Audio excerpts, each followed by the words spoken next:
Ashe family, welcome back to another episode of My Unapologetic Perspective. This is the podcast where we give our point of view on controversial topics from our experience, Black history, and our knowledge as African Americans. Black history presently lives in us so we can continue to excel into the future. It's one thing to know Black history. It's another thing to take advantage of what the people in Black history did for you. I am your host, Martre Baker Stevens, and to the right of me is Shaquan Battle. Hello. And to the right of him is Jerome Battle. What's up? We appreciate all the love and support we've been getting. Continuing on social media. We just blessed for all of the people who continue to rock with us, continue to be patient with us. I know we haven't been on a consistent schedule as far as recording, but when you're us and you're recording basically just because this is something that you love to do, we're not getting paid for it, it's not stuff like that, then you have to find time within your schedule to be able to do so. But how are y'all? I'm good. Good. We ain't been recording on a consistent basis, but I mean, it's content still going out. So. Yeah, of course. Where would you guys like to start? I'll start. Yeah. When it comes to social media, I stopped responding to comments a long time ago because we realized you're talking to people who have no idea what it is that they're talking about. Some people just like to get on there and they like to troll. So, okay, that's cool. But when you look at, not just from our posts, when you look at stuff on the internet, when it comes to racist people, this is the new wave of hiding in plain sight. Mm-hmm. When we looked at the KKK back in the day, of course they wore the hoods to cover their face because these were the people that you knew in your community. These are the people that were important in the community and made decisions within the community because so they want to hide their identity. And then when you see them in public, those are people you have to deal with on a regular day basis. And it's no different from the internet today. A lot of people start going to basically hiding themselves in accounts after posting stuff and people reporting it to their job sites and getting fired. So what they do now is they'll have a fake name or a fake account with a character avatar or somebody else is their avatar, and they'll comment what they truly think. And there's no way to trace that back to that particular person. Now, there are some people who just get on there and troll, but some of this is a lot of people who have another account, and this is their way of posting how they actually feel. Right. And a lot of it, when you look at it on the internet, is some racist stuff that how people still think today. You know, when you look at Kevin Durant, and Kevin Durant had the burner account, and he was responding to fans on how he really felt. A lot of racist people on the internet do this. And these are people that you go to work with. These are people that coach your kids in sports, maybe teachers of your kids. These are people that are in your everyday life that may smile in your face or have a significant role in your everyday life without you knowing about it. And it just goes back to where we talk about racism still exists. It may exist in different forms and people may be able to mask it in a different way, but it still exists on a higher level. And people who are in significant roles in our country have these views about Black people. Mm-hmm. And the internet is a way for them to hide it and be able to express their real self. And that's just one of the things that I want to start with, because 90% of it is white people. Right. That's right. When Black people comment on stuff on social media, it's their name, it's their picture with their family. We even tell you where we're from. That's right. And we'll say exactly what's on our mind, and we don't care how anybody feel. When we do this podcast, this is not behind no hidden account. This is people that people know in the community, significant people within the community, and this is how we feel. Ain't no hiding about it. When we say what we got to say and we stand on it, like we stand on business when it comes to it. And there's just a lot of cowards out here who feel a certain type of way about Black people, and they hide and they do it behind a hidden account. And that's the way the internet is. I remember when Donald Trump first got elected, and Dad, I remember you said, I like my racism in front of me. That's right. And that's what Donald Trump gave you. Is he didn't hide the racism. He gave it to you up this front. This is who I am. Right. And I on social media, like I said, if you look in, Bake's comments, a lot of times, it's a person with a dog on their profile or no photo at all. It's not even a real person. And, that might be somebody he would go to work with every day. That might be, somebody that's that he's standing shoulder to shoulder with every day that he has to trust, and it's not even a real person. You can't put a face with it. That's right. I mean, a lot of like on social media for Black people, we're like you said, we're honest, but on there we're portraying something that maybe we're not a lot of times. That's right. And then for the racist white people, they're portraying something that they really are. Yeah. It's just not a real person. Yeah. You can become a whole different person on the internet. Right. I was listening to KRS-One the other day, and he was talking about something that he actually talked about in the 90s. And what he was talking about is how we Black people get involved in the current argument, whatever it may be, but while you're doing that, other things are happening that you're not even paying attention to. And one of the big things is what Bake just talked about. So while people are arguing in comments on social media about a post that may not even be related to an event, a current event, just a post. While you're doing that, events that are discriminatory or racist are still happening. That there is no outrage because we don't even know what's going on until after it happens. So what's happening is the protest has gone from the street about anything that will negatively impact people of color in a whole to having comments on a page that probably does not impact one person positively at all. And it made me think of Bobby Seale, Black Panther Party, once said, and there's a video clip, and if you could find it, if you could post it, that'd be awesome, where you said, we walk around this country, Black people, we sat in, we rolled in, we slid in, we prayed in, we swam in, we begged in, we jumped in. We're all kinds of ends. And while we were having these ends singing, we shall overcome, and while we were singing, we shall overcome, the power structure sent his pigs down, and they kept the beat to the tune of the song, We Shall Overcome, while they billy clubbed us, crushing our skulls. We got to stop it. And, in this country, we have a right to protest. That's the First Amendment. Is by the Constitution, you have a right to protest.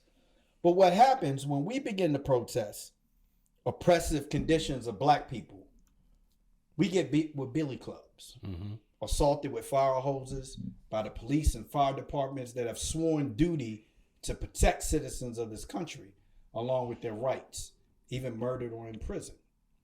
Here's an interesting fact. And this is something that I didn't really pay attention to until we started doing this podcast, and we started talking about how Black people are treated when we protest, whether it's in comments on a social media page, or even if you protest them, physically, like we did with Black Lives Matter, is that any group can protest anywhere in America and be met with protection of the law and law enforcement to allow you to be able to do those protests. Right. As long as you're not Black American, Latin American, or Native Indian. We've seen recently where people protest being pro-Israel and get met with the same protections that white Americans get when they protest or when any Jewish community protests. But let it be a Black community protest. Let it be a Latin American protest. Let it be a American Muslim protest. And then all of a sudden you hear anti-Semitic comments about those folks that are for Palestine. Right. And they're not really for Palestine. They're for the Palestinian people, Right. not for the Hamas or the governing bodies of Palestine. So you see, all for the last couple of weeks, that's all you've seen, is that anytime anybody speaks out for Israel, it's all good. But if you speak out against Israel or for the people of Palestine, all of a sudden it's anti-Semitic. And I won't get into the breakdown of that word on this podcast. We can do that on another one. But it'll be interesting for people to hear the breakdown of that word.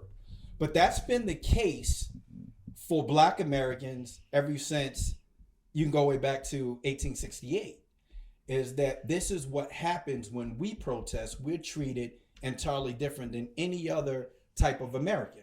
Even Irish Americans aren't treated the way that we are when we protest.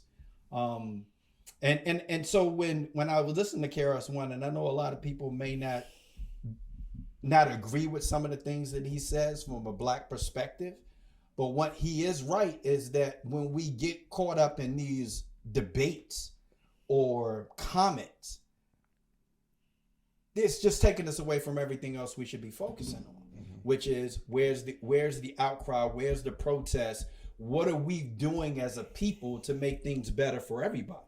And right now, what do we have going on? I just saw yesterday where a Winston-Salem University student, which Winston-Salem State is a HBCU. Yes, it is. Where a Black student had a verbal disagreement with a white professor.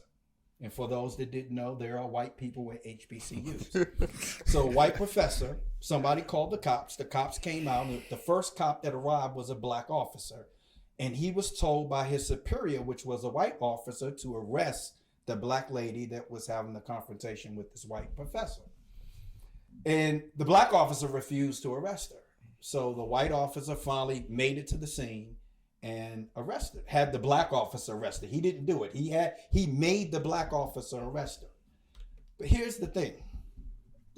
He then has a conversation with the white professor, and then tells the Black student, if you apologize to her, we won't arrest you.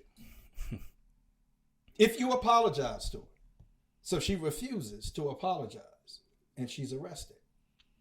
And yeah, when I first heard this, I was like, they're talking about recently? Or you talking about in the 30s or the 40s? No, this happened this week. I wouldn't understand that, even though I would disagree with it. I wouldn't understand it if it happened at a PWI. I would understand that if it happened at a predominantly white institute. I would understand that.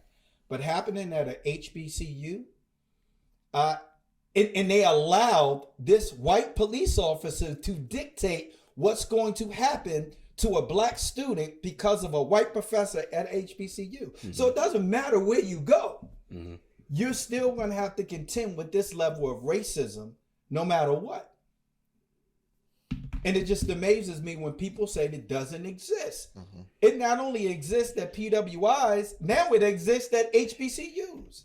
So you can't hide from it no matter. This lady said that she went to a HBCU hoping and believing she was going to get a different experience. And what did she end up getting? The exact same experience you would have got at a PWI.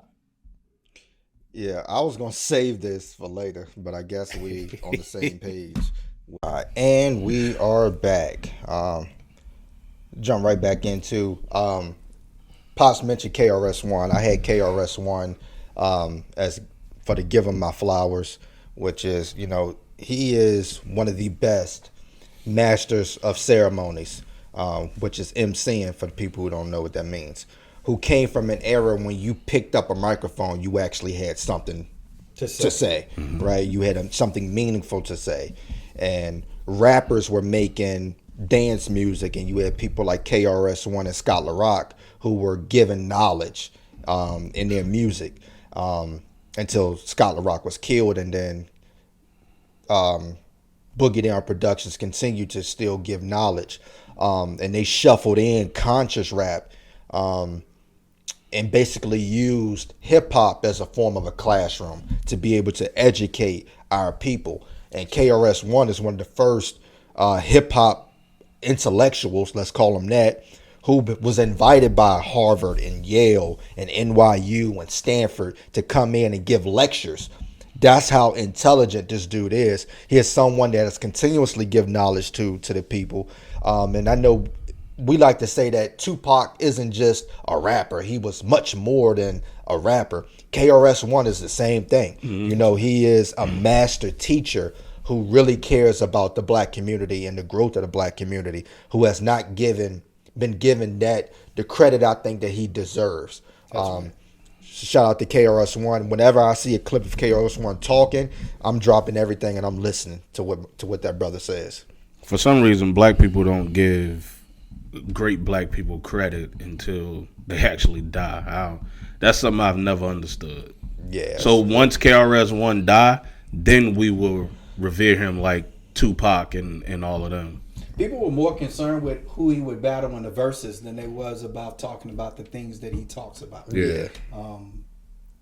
To stay on the same topic with KRS-One, he introduced me to another part of what I'm getting ready to talk about that I had never heard before. So for people that don't know, KRS-One can go all the way back to how Mexico and New Mexico and Texas were liberated, going all the way back to the Aztecs and the Mayans. I mean, this dude is that in depth. He is that in depth. He's a teacher. Yeah, that's exactly absolutely. what it is. He's a teacher. But when we talk about common themes about enslaved people and the what I call the so-called freedom of the enslaved people of color, the common theme about the Civil War, Emancipation Proclamation, the 13th Amendment, and then the 14th Amendment is always about slaves being free, enslaved people of color being free. The most important part of those components is actually the 14th Amendment. And we haven't talked a great deal about the 14th Amendment, so I want to mention something about the 14th Amendment. First of all, the Emancipation Proclamation was not what people think it is.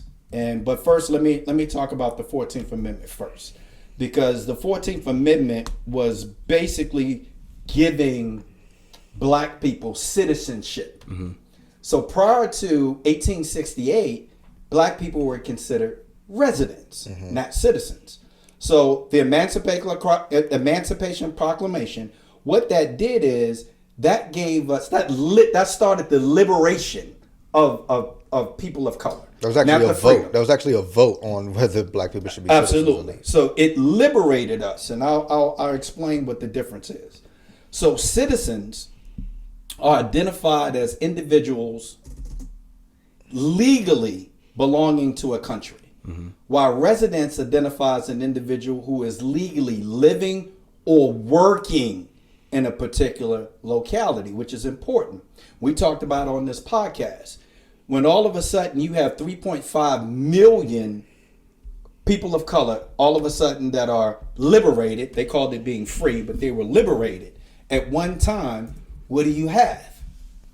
You have a whole lot of problems because you have a 3.5 million people of color who have nowhere to be, nowhere to go, nothing to do, nowhere to survive. Thus starts the beginning of the first mass incarceration system.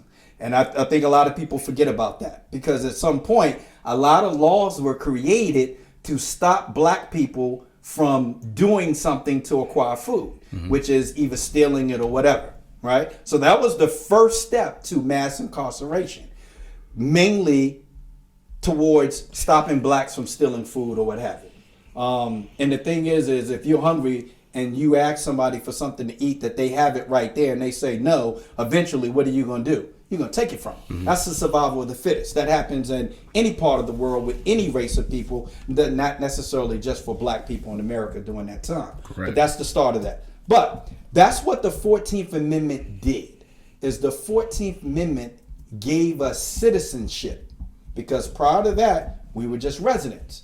Also, with 3.5 million people being freed in one particular area, it also created an opportunity, is what you hear people call now, for black people to benefit from enslavement, which was they were offered an opportunity to work on those plantations, be able to grow their own food, raise their families, and be indebted to the plantation owner.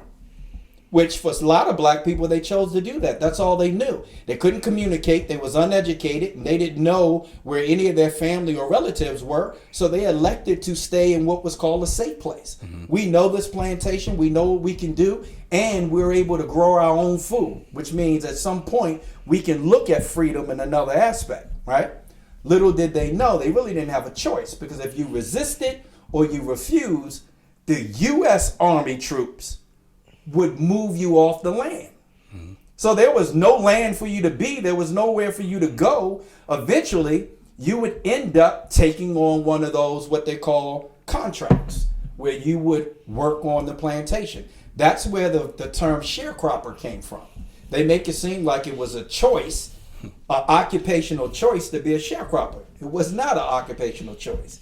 Here's your options, right? Which one looks best to you? Even talking about it today, it does sound inviting to do something that you're comfortable doing on land that you already been on, and you've already been on this land for, ever how many years. So it doesn't seem like much of a choice, which is when Kanye West said what he said, this is what he's talking about. Yeah. And I think people didn't realize that. So when I was listening to KRS-One, he was like, listen, Kanye said a lot of things that's true. People started looking at him, the person, and going, this dude's off his rocker. But at the same time, nobody really listened to what he was saying and go, you know what? I wonder exactly what he means. Let me do some research. And I think that was the problem, is that he said it, but didn't go deeper. Didn't go deep enough. Exactly. So the Emancipation Proclamation during the Civil War, the then president, United States, Abraham Lincoln, 1863, issued an executive order. This wasn't a bill that went through Congress, right? This is something that he made an executive order. It was called Proclamation 95, which is referred to as the Emancipation Proclamation, which did not free all enslaved people of color. Let's be clear about that. Not the border states. Yes, it only those in the secessionist Confederate states. But this was the start of the impact of what we go through even today. It was not freedom, it was liberation. So, of course, people said, well, Jerome, what's the difference? I'm going to tell you what the difference is real quick. Liberty emphasizes the importance of individual rights and the limitations of the government power. Freedom is more focused on the ability of individuals to pursue their interests. An example, freedom is the ability to live as you wish, go where you want. Liberty means the ability to practice your religious and political beliefs. So they gave us the liberty. And we are back. Sorry, Pops, you can go back in. So we had audio technical difficulties. Yeah, so I think you got my example for the freedom. I don't think you cut off. But liberty is the state of freedom, but does not equate to true freedom.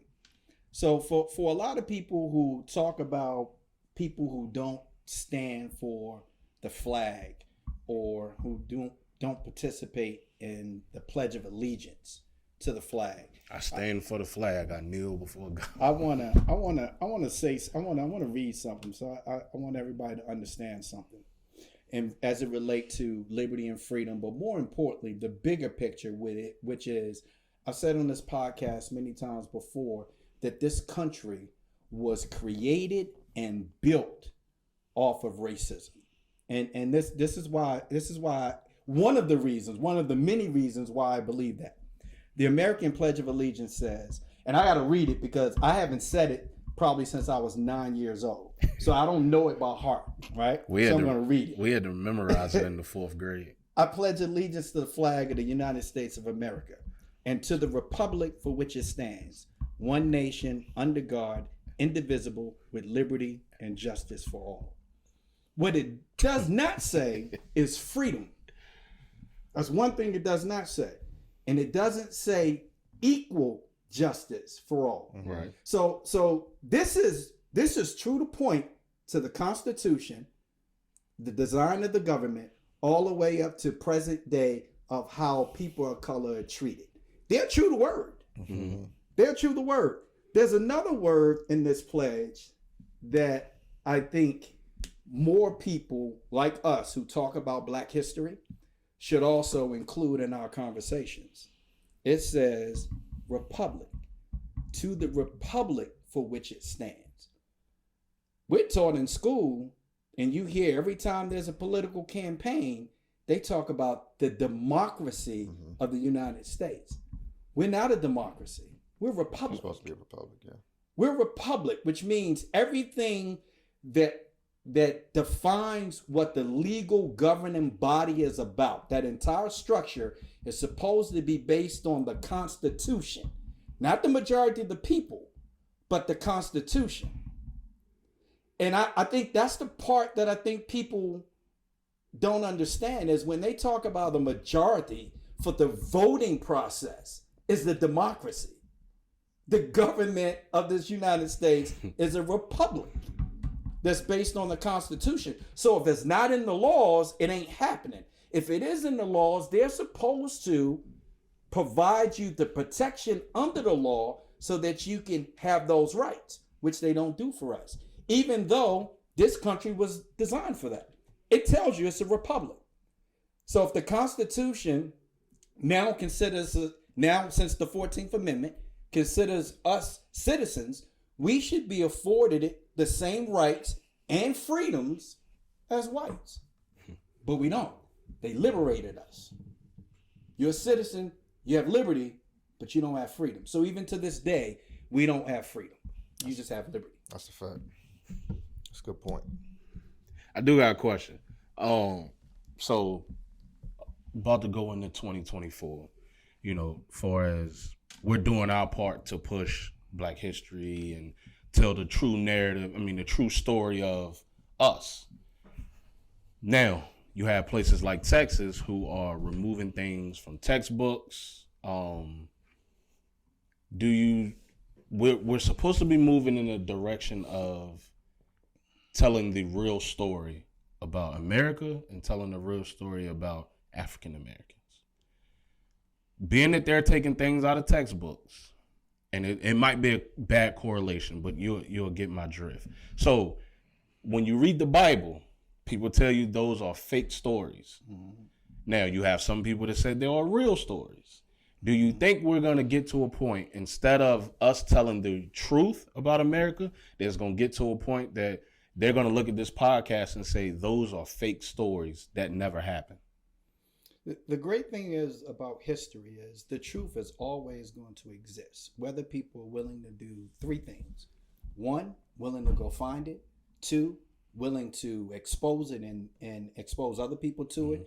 And three, are people going to be willing to believe it and accept it? Those always, that exists today. So I remember when Bake first started talking about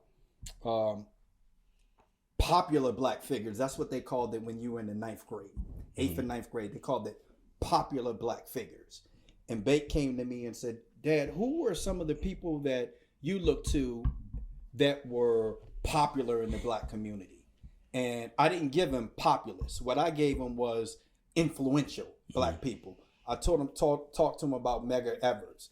I mentioned Fred Hampton when he was younger. Benjamin Banneker. I mentioned those people to him because I knew those weren't people that he were going to learn in school. But I don't know if you remember what I told you. Is be careful when you mention these names to your teachers. For sure. Because your teachers are going to know who these people are, but are going to be surprised that you do. Mm-hmm. That's always going to exist. But the thing is it's our job to pass what they call stories, but it's not. It's historical facts. It's our heritage. And it's things that actually happen on. The whole purpose and roots. I don't care how many versions of it. I don't care if you read the book. I don't care if you watch the watered down colored version. I don't care what you do. The whole narrative of the movie Roots is passing on the heritage. It's the about family. That's right. So we as Black people, this is where I don't give a damn about what white people do or don't do. Mm-hmm. We know the truth. We have to continue to spread the truth to like people and hope that they're going to expose that to unlike people. Mm-hmm. And if you do that, at some point, you do it long enough, people will start to research for themselves. And as Malcolm X used to say, people will start to think for themselves, and like-minded people will unite. It will happen. But you cannot stop passing along the truth. We are a people who seek truth. That's what we do. We know there has to be a different story than the ones being told. There's no way that Lyric, Sonny, when they get older, that they're going to think about slavery and go, yeah, we did benefit from that. There's no way in fucking hell that's going to happen. Why? Because they've been exposed to the bad parts of racism, as well as they've been exposed to the narrative that we talk about regarding Black history. So that's never going to happen for them. What we have to do is continue to spread it enough so it doesn't happen to any young Black individual in America. My answer would be, as long as you have real people who are thirsty for education and information, no, there's no way you can hide it. Because like I talked about on the internet, you can get on the internet right now and read a meme or something that somebody posted and people take that as accurate information. Right. When we were growing up in school, they said Wikipedia wasn't accurate information. Those were people who can post on there, be approved, and that could be information that's out there on the internet. It's even worse today. People can post. I seen a joint the other day that said that it was like percentages of blacks killing whites was like 90%, and whites killing blacks was like 2%. That's right. And they had no sources, and even white people were commenting. It was like, yo, what are your sources for this?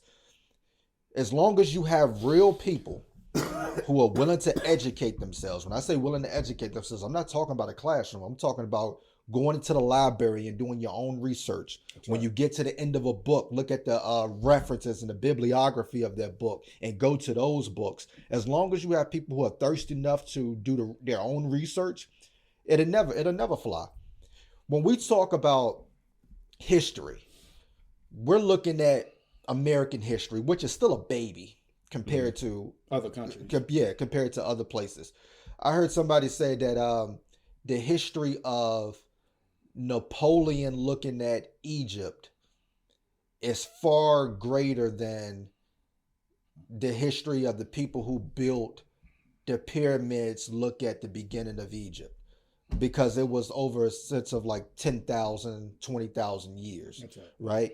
When you look at it, at history in the vacuum, there's so many things that are being perpetrated today. Actually, Denzel just got agreed upon to do the movie where he portrays what is his name? Hannibal. Hannibal was a African general. But people talk about Northern Africa not being black people. But there are coins that show the real images of Hannibal Barker where he looks like a black person, thick nose, nappy hair, the facial features of a black African. But they have assimilated to history to make Hannibal appear white. Mm-hmm. As long as you have real people like us who do research to understand that those coins are out there, that history is not just as cut as dry as white society has made it be, it's going to be hard to keep the truth. The truth always going to come to the light. That's a general exception. And I'll transition that into one of the topics that I have, which is black slave masters. Because what you've seen on the internet maybe about 2 months ago was white people running with the narrative that there were black slave masters who were just as bad as white people. So therefore, slavery in America was not just a white thing. It was all out bad thing that black people also are responsible for. That flies for the people who have not done their true diligence and actually done their research like you see on the internet.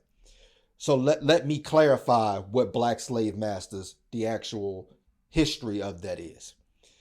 When you're talking about black slave masters, you're probably talking about certain states, which is Maryland, South Carolina, Virginia, and Louisiana. Southern states. And in these southern states, they had what they call manumission, which manumission is the freeing an enslaved person. But what people don't understand is, even though you watch movies where a slave master may say, I'm going to give you your freedom, it wasn't that easy to give a slave his freedom. So manumission rarely was granted in southern states. In fact, in the late 1800s, so maybe about 1850, they actually abolished it altogether. That's right. So let's just say, for instance, if let's say we lived on the Battle Plantation, right? Dad, his wife, me, you, right? Dad gets his freedom. What happens next?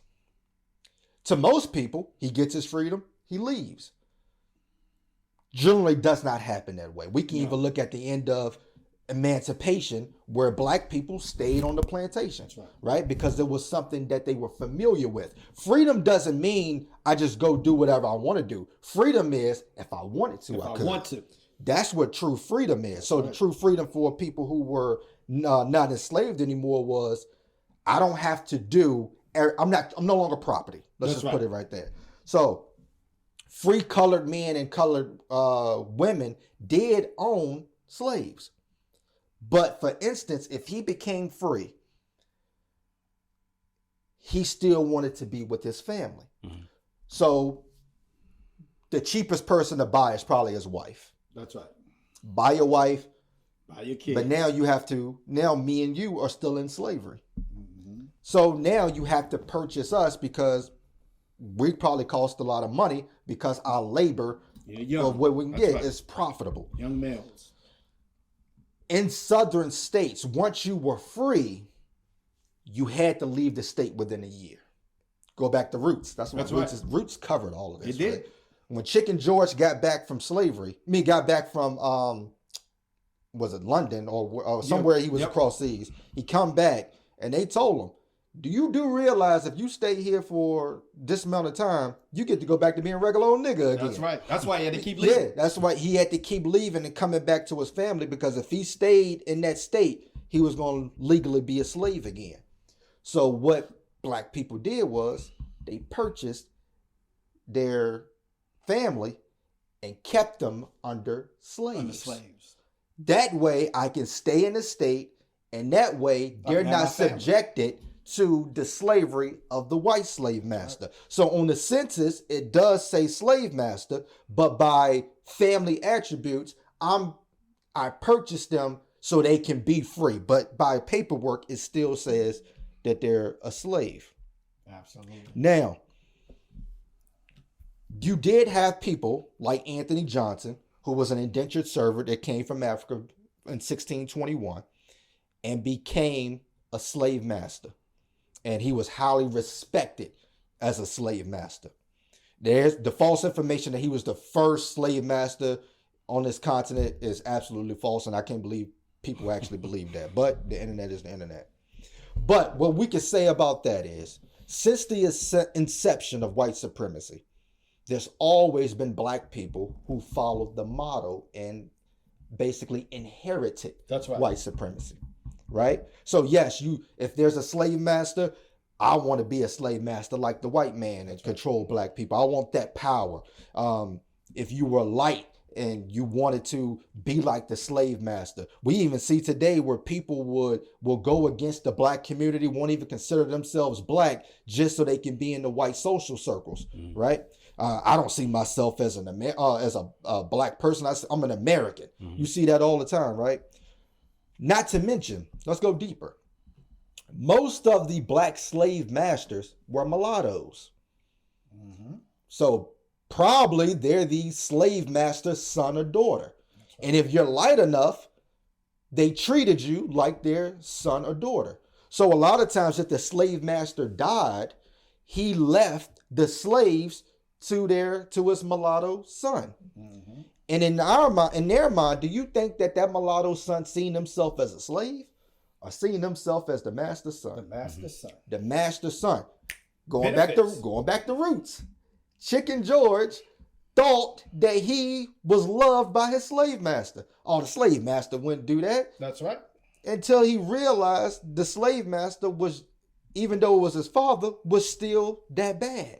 So even if they left their children, they didn't free them because they didn't look at slavery from a black perspective. They looked at slavery from their slave master's father's perspective. And then the black women that owned slaves were probably mistresses of the slave master. So let's just run through these numbers real quick and I'll wrap this up real quick. At the peak of black slave masters in these states, 1830, was about 3,775 black slave owners that owned about 12,000 enslaved Africans, right? Again, 1830, 3,775 owning 12,000. How the hell can you compare that to 3 million black people being enslaved in America in the 1830s? That's right.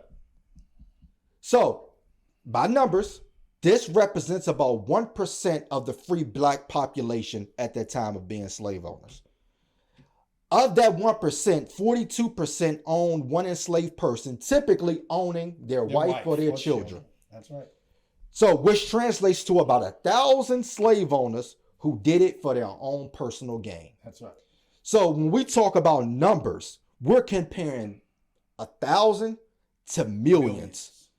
That is the system of white supremacy. Because even if they own black people, they own black people. Guess what? White supremacy is still the system, and black people are still the victims of the system. That's right. So that doesn't change anything, and that's just the misconception of the internet and these politicians who give you surface level stuff to say, well, we're black slave owners. The fact that you can name all the black slave owners shows you how there wasn't that many of them, right?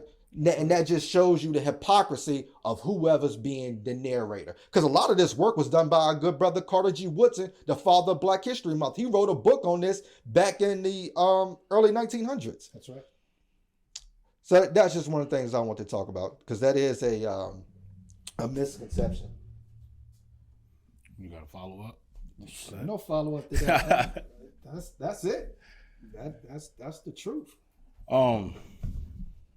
We still good? Yeah. So I wanna give somebody their flowers, locally, and in the midst of me giving this person their flowers, I gotta address the community, because there's no change unless you cause something to change. That's right. And so the person I want to give flowers to is actually two, but we're gonna start with one first. Is Daryl Robertson at Liberty High School, head football coach. I watched him coach a team that had mostly JV kids on it on a varsity level. And if you played high school, then you know it's a difference between JV level and varsity level. And, you know, it wasn't the greatest. We didn't win a game. We got blown out every game. But the fact that he had those kids out there ready to play each and every week, that they went out there and competed. It was one day I pulled up to pick my daughter up from cheerleading practice, and I see a couple kids walking from the practice field. They got on fucking regular t-shirts that somebody might have ironed a number on. And that just shouldn't happen. That's right. I mean, if you look at, and that, granted, I hate JF like everybody else that went to Liberty or go to Liberty. But here's what JF would not allow. They are not going to allow a football team or anything or any of their kids at JF.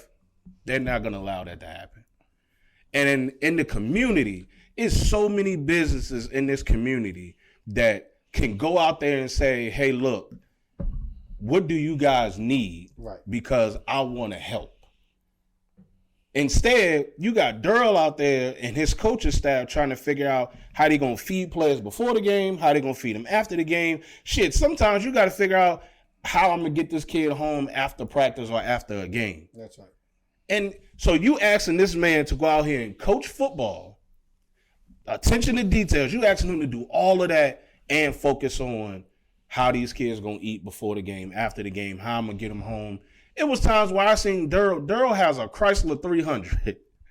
It was times where I seen 5 kids in Durrell's car loaded down. He taking them home. But those are the things that people don't see. And then the other part is the community did not come out and support these kids. But what they did do is they found the score out and they jumped on Facebook and killed either the kids, the coaching staff, or the football program altogether. But y'all was the ones. I love Coach Watts, But y'all was the ones that said, we need a new football coach. You got one, and you didn't support him, and you don't support him. This man's parents had to find the ways to get these kids fed before the game. If when you go to the football games, the only people you see in the stands, shout out to the student section because they showed up every home game. Shout out to the parents of the kids that played on the teams, or the kids, the parents whose kids cheerleaded were the only ones at the game. You remember back in the day, it used to be at least 30 to 40 teachers at the game. Yeah. It might be 3. So now let's put it in the kids' perspective. When the kids see all of that stuff, you start to feel like you not worthy. So what's the first thing you're going to do? You see JF got a nice training facility. Want to go to another school. You see JF, they got nice jerseys. They got different combos. Daryl barely got enough equipment for the kids that he got out there. Mm-hmm. He barely got jerseys for the kids that's out there. But what you do see at JF is you see the community supporting those kids. Now, I could be wrong. I don't see JF doing a lot of fundraisers. Why? Because the businesses take care of their own. Our cheerleaders for basketball just went to, the Crazy Mason in Forest. A Liberty school in Bedford had to go to JF to get donations for the cheer squad. So you mean to tell me there's no business in Bedford that could go out to Liberty and say, hey, what do you guys need? And Coach A say, well, my girls need practice shirts and shorts. And there's no business to say, hey, look, don't worry about that. We'll provide it. Yeah. Or here's the crazy part. Liberty played Brookville at Liberty. After the game, I watched the visiting locker room have 75 Papa John's pizzas on a white table. When the kids walk out from Brookville, you pick up your pizza, you go to the bus. You know what Liberty did when they came out the locker room? They walked with their parents to the car. As kids, at my home stadium, at my home field, I come out of my locker room, I see the visiting team who just beat us down. They all got a large box of pizza to themselves. How you think that makes you feel? And then y'all wondering, the community wondering, well, why are the kids leaving? Because y'all don't fucking support them. That's why they're leaving. This will never happen at JF because the parents at JF, the business at JF will not allow it to happen. Salute to all of the parents that kids played on that football team. Salute to the coaching staff, but the community got to do better. They got to do better or eventually we ain't going to have no football program. Y'all wanted a new coach, you know what's going to happen? You're going to run Daryl off and then you're going to get a coach that's even worse. And then you know what you're going to say? We need a new coach out there. It ain't the coach. It's the community. It ain't the kids. It's the community. Y'all don't support nothing that y'all have.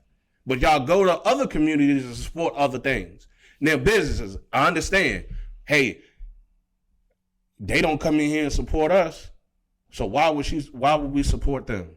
They're kids. You're helping grow a community. You're helping put kids in a better situation than what they're already in. Ain't that the point of giving back? And it's a fucking tax write-off for you if you got a business. That's right. And you still don't want to do it. And see, that's the problem with Bedford is everybody's mind state is let's talk about the problem. And nobody want to do nothing. Nobody want to do anything to fix it. Shaquan, what are you doing in the community? I'm so glad you asked. I coach 3 basketball teams in rec league. 3. I got 3 kids. I don't have a girl on a girls basketball team, but yeah, I coach it.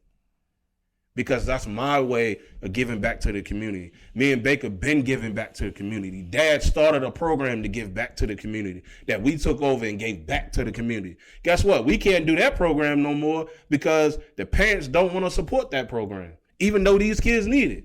So, would we love to bring hoop kids back? Absolutely. Is it a need for it? Absolutely. Is it a want for it? Hell no.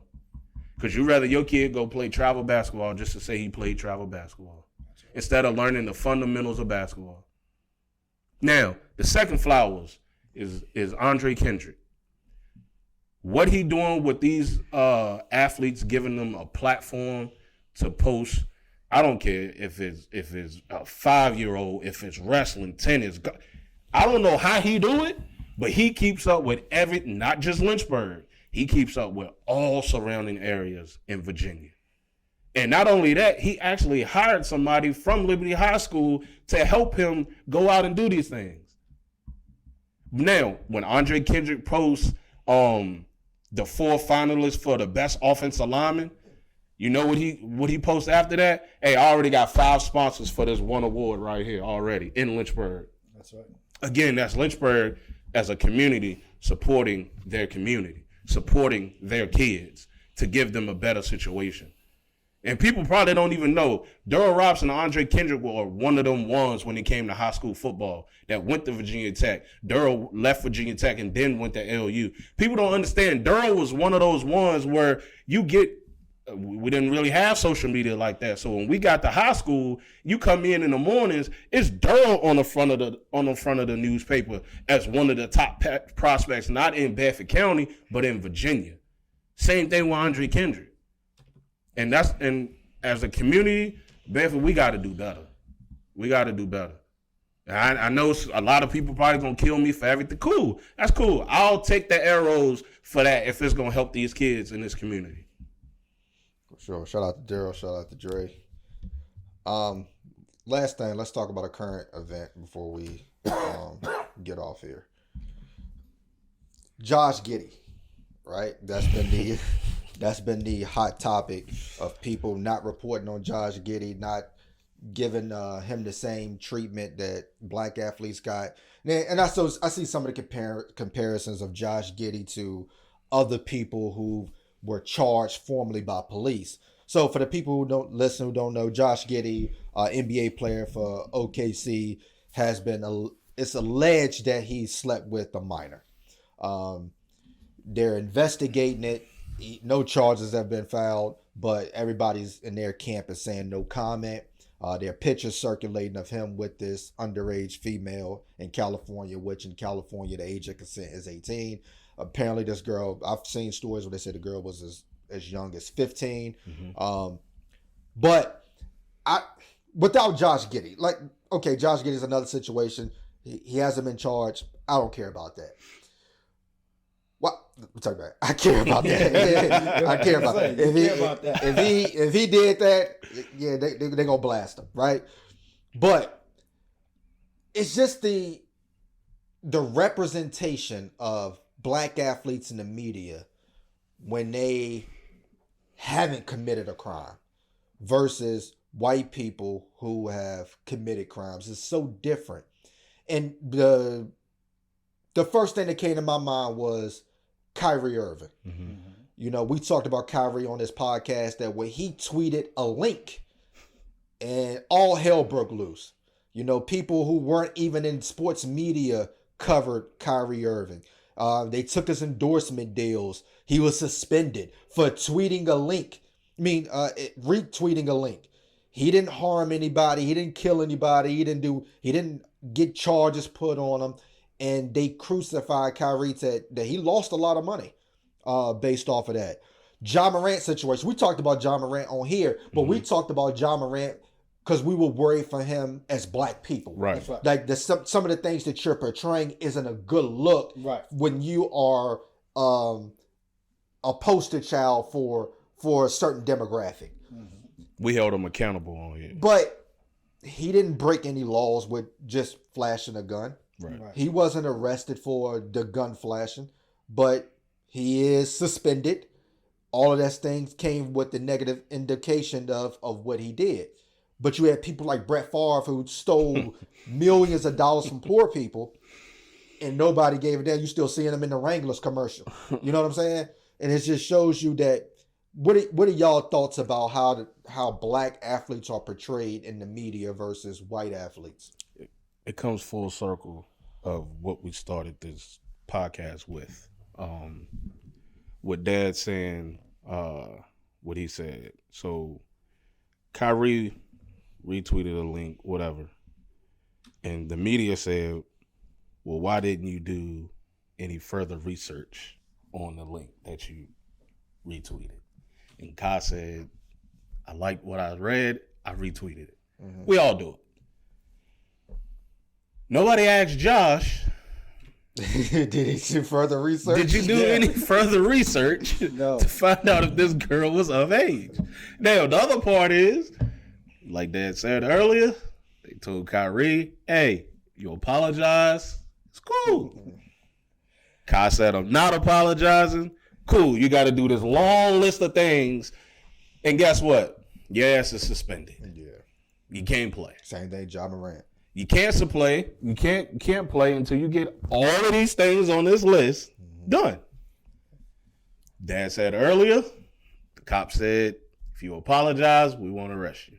Same thing with Kyrie. Now, they was on the girl's ass from ESPN of why she hasn't covered it for a week. And when she got up there to cover it, you could tell she was mad as hell she had to cover that shit. Yeah. You know, the thing is, it doesn't surprise me, though. At the beginning of the podcast, I talked about the group of people that you can say things about, disparaging comments about. And as long as you don't use a racial slur, it's okay. Right. So you can talk negative about black people. As long as you don't call them a nigger, you're good. You good. Right? You can say disparaging things about American Muslims as long as you don't call them a raghead. Right? You can do that. That's okay. You can't say a damn thing about a Jew. Right. You can't say anything about a Jew at all. Period. You probably can't even say Jew. Yeah, the minute they probably gonna not even let you put this on Facebook because I mentioned the word Jew, right? You can't say anything about Jew. You can't say anything about an Irish American. Right. You can't say anything about an Asian American. You know, and this goes back to, and you know, I like to use public figures, and this is a great example. Muhammad Ali used to say this all the time: is that you have protests for Asian Americans that are being mistreated in America. We go to war with Vietnam about something that was going on that we really don't even know what it's about. And America will either stand behind America or you stand behind the troops, right? Either way, you pick a side, you support that group, but you don't support blacks. Yeah. You support all these other people. Kobe Bryant was never charged with raping that white girl, but remember everything that happened regarding that? Even now, and here's the sad thing, I don't even remember the dude's name. What's the shortstop's name that played for the Tampa Bay Rays? That nobody's gonna remember his name.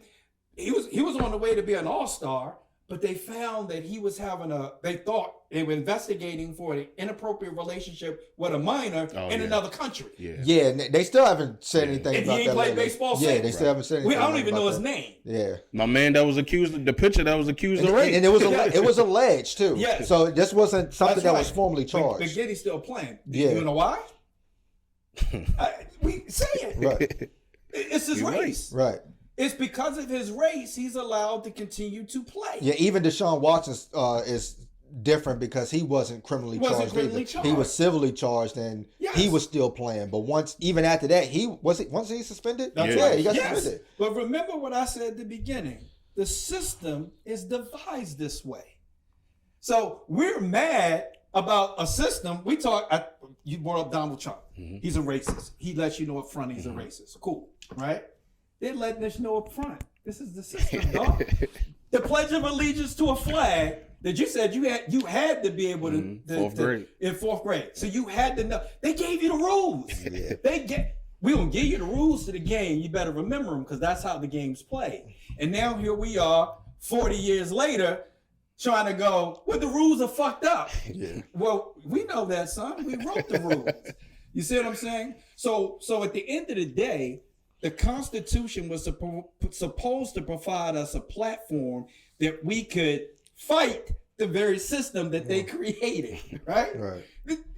We can't win. Elijah Muhammad said this, and Louis Farrakhan and Malcolm X would repeat it all the time. Elijah Muhammad said, I'm not going to tell you to go out and vote for a president. And they was like, why? You don't want to encourage your people to vote. He said, because you're going to be voting for somebody that is going to want you to believe that they can give you something that they cannot.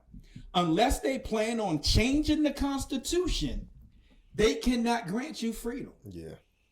Elijah Muhammad said this back in, it was probably the late 70s, early 80s, right? Here we are now, 2023, saying the exact same thing. Yeah, and I'm just surprised at the allegations that they will allow him to keep playing. That's right.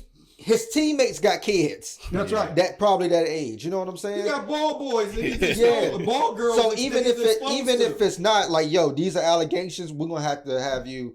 Like, how do you feel about a person like that walks into a locker room? Now, I'm not saying Josh Giddey is guilty. I'm not saying that at all. Right. But we've seen allegations where black people are treated differently based off of something that didn't commit any That's right. crime, but yet this guy's still allowed to walk. But you into the locker notice how you just handled Josh Giddey with grace, Yeah. where they don't do that with black athletes. No. You was talking and then you said, but he hasn't been charged with Yeah. anything. When they hop on ESPN and do the shit that they do to Kyrie, they don't say, oh, but Kyrie hasn't done anything right. wrong, or he hasn't been that's charged, or John Morant, he hasn't been charged, but this is what he did and this is what I'm standing on. And Stephen A. Smith said that, oh, I didn't talk about Josh Giddey because he hasn't been formally charged with anything. So what? Yeah. Kyrie wasn't charged with anything. You went on Kyrie for months about right. stuff, bro. Like That's right. they I don't know if it's ESPN, if they got a certain thing that they bring, because like I said, Malika Andrews didn't have to bring up that Brandon on his biggest night Draft of his night, you bring life. that up. intentional. That you bring this if you want to bring that up later on, but that man is in that room. This is the biggest night of his life. This is what he trained for his entire life. And for something that he was not charged with, That's right. you bring that into the light of something on his biggest night where he's supposed to shine. Come on, man. That's right. That's crazy. That's Yeah, crazy. They don't respect us. Like I They said, don't respect us. And that's going back to what I said earlier, when you have certain black people who take on those ideologies of white supremacy. and that's with the reporter, they asked Josh that question the beginning of last week, and he said, no further. It's under investigation. I have no further comment. Ain't heard nothing about it since. Nope. And the head coach even came out and said, it's up to the team. They're investigating. The NBA is investigating, but until then, he's playing. It's that privilege. Yeah.